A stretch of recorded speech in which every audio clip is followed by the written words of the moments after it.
जय राम जी के मित्रों। गीता अध्याय 2 श्लोक 54। स्थित प्रज्ञस्य का भाषा समाधिस्थस्य केशव स्थितधि किम प्रभाषेत किमासीत व्रजेत किम। अर्जुन ने पूछा, हे केशव, समाधि में स्थित परमात्मा को प्राप्त हुए स्थिर बुद्धि पुरुष का क्या लक्षण है? वह स्थिर बुद्धि पुरुष कैसे बोलता है, कैसे बैठता है और कैसे चलता है? व्याख्या। पीछे के श्लोकों में अर्जुन जब कर्मयोग और ज्ञान योग के बारे में सुनते हैं, वे ये जानते हैं कि आत्मज्ञानी ही सर्वोच्च पद पर स्थित है, वह समाधि को प्राप्त है, तो उनको बड़ा आश्चर्य होता है और वो ये जानना चाहते हैं कि जो समाधि को प्राप्त हो चुका है ऐसा व्यक्ति, यानी आत्मज्ञानी व्यक्ति या स्थित प्रज्ञ व्यक्ति, उसके क्या लक्षण हैं। इसलिए वो इस श्लोक में पूछते हैं भगवान श्री कृष्ण से, स्थित प्रज्ञस्य, स्थित प्रज्ञ का, जिसकी बुद्धि इस प्रकार प्रतिष्ठित हो गई है कि मैं ही परब्रह्म, मैं परब्रह्म परमात्मा ही हूँ, मैं परम तत्व से अलग नहीं हूँ, अहम ब्रह्मास्मि, ऐसा व्यक्ति स्थित प्रज्ञ है। तो ऐसे स्थित प्रज्ञा की का भाषा समाधिस्थस्य केशवा, हे केशव, ऐसे समाधि में स्थित हुए स्थित प्रज्ञा पुरुष की क्या भाषा होती है, कैसे वो बोलता है, किस प्रकार के लक्षणों के द्वारा वो बताया जाता है, उसके क्या लक्षण हैं, ऐसा वो पूछते हैं। समाधिस्थस्य, समाधिस्थ पुरुष की, हे केशव, ऐसे क्या लक्षण हैं, क्या भाषाएं हैं, क्या उसका व्यवहार है, ये मैं जानना चाहता हूँ। आगे वो पूछते हैं, स्थित धी, वही स्थित प्रज्ञा का पर्यायवाची है, जिसकी प्रज्ञा, जिसकी बुद्धि स्थिर हो गई है परम तत्व में, परमात्मा में, ऐसा स्थित धी किम प्रभाषेता किम आसीता वृजेत किम, वह कैसे बोलता है, कैसे बैठता है और कैसे वृज, कैसे वृज्या करता है, कैसे चलता है, कैसे परिवृज्या करता है, यानी कैसे आचरण करता है। इस प्रकार इस श्लोक से नर ऋषि अर्जुन जी स्थित प्रज्ञा या आत्मज्ञानी महापुरुष के लक्षण भगवान श्री कृष्ण से पूछते हैं।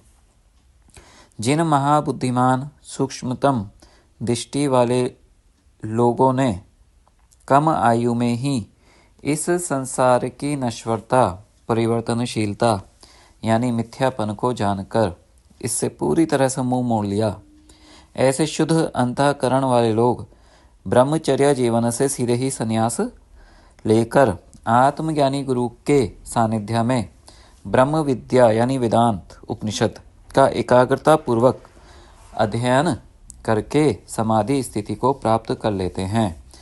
वे स्थित प्रज्ञा कहलाते हैं। लेकिन ऐसे भी कुछ लोग हैं जो गृहस्थ जीवन में चले जाते हैं, वासनाएं मन में रहती हैं सूक्ष्म सूक्ष्म, तो वो गृहस्थ जीवन में चले जाते हैं, लेकिन अपने पूर्व जन्मों के करोड़ों पुण्यों के कारण उनमें विवेक होता है, विचार होता है कि मैं बार बार नीचे गिर जाता हूँ, विषय में रमण करता हूँ। तो वे लोग अपनी स्थिति को उभारना चाहते हैं, उससे उठना चाहते हैं, तो वे धीरे धीरे कर्म योगों के अभ्यास में रत हो जाते हैं, अर्थात शास्त्रों में जो बताया गया है कर्तव्य, उसका अनासक्ति पूर्वक पालन करते हैं और इस तरह वो अपना और अपने परिवार का जीवन यापन करते हैं। अनासक्त होकर बिना फल की इच्छा के कर्तव्य करते रहने से जब गृहस्थी लोगों का हृदय शुद्ध हो जाता है, तब उनमें ब्रह्म विद्या को आत्मसात करने की योग्यता आ जाती है।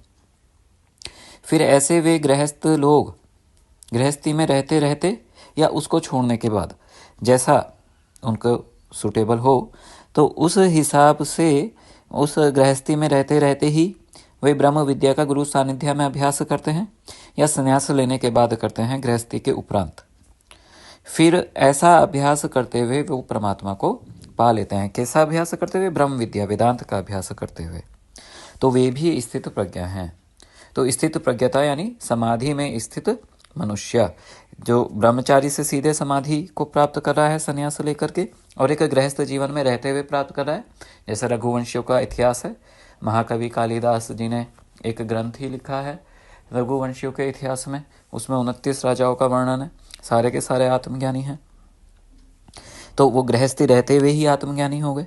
तो ऐसे जो गृहस्थी लोग हैं वो भी समाधिस्थ हो गए, और जो ब्रह्मचारी से सन्यासी बने वे भी समाधिस्थ हो गए। ब्रह्म विद्या का अभ्यास होने के कारण शुद्ध अंतःकरण पहले उनका था, फिर उस पर उन्होंने अभ्यास किया वेदांत का, और उन्हें अपने आत्मस्वरूप का परमात्मा के साथ एकता का ज्ञान हो गया। इसी को कहते हैं स्थित प्रज्ञता। तो ऐसे स्थित प्रज्ञा पुरुषों के लक्षण, ऐसे व्यक्तियों के लक्षण भगवान अब अगले श्लोक यानी दूसरे अध्याय के 55वें श्लोक से लेकर के इस अध्याय के 72वें श्लोक तक लगातार बोलेंगे, जो अंतिम श्लोक होगा। तो यहाँ पर हमारे को ये समझ लेना चाहिए कि इन श्लोकों का महत्व बहुत अधिक है। इन श्लोकों को जानकर हम आत्मज्ञानी लोगों की पहचान कर सकते हैं। स्थित प्रज्ञा लोगों के लक्षण जानने से हमको अपना जीवन भी सुधारने की प्रेरणा मिलती है। अतः ये जो आगे वाले श्लोक हैं हमारे लिए एक आदर्श की तरह कार्य करेंगे और हमको जीवन में सही मार्ग दिखाएंगे। हरिओम।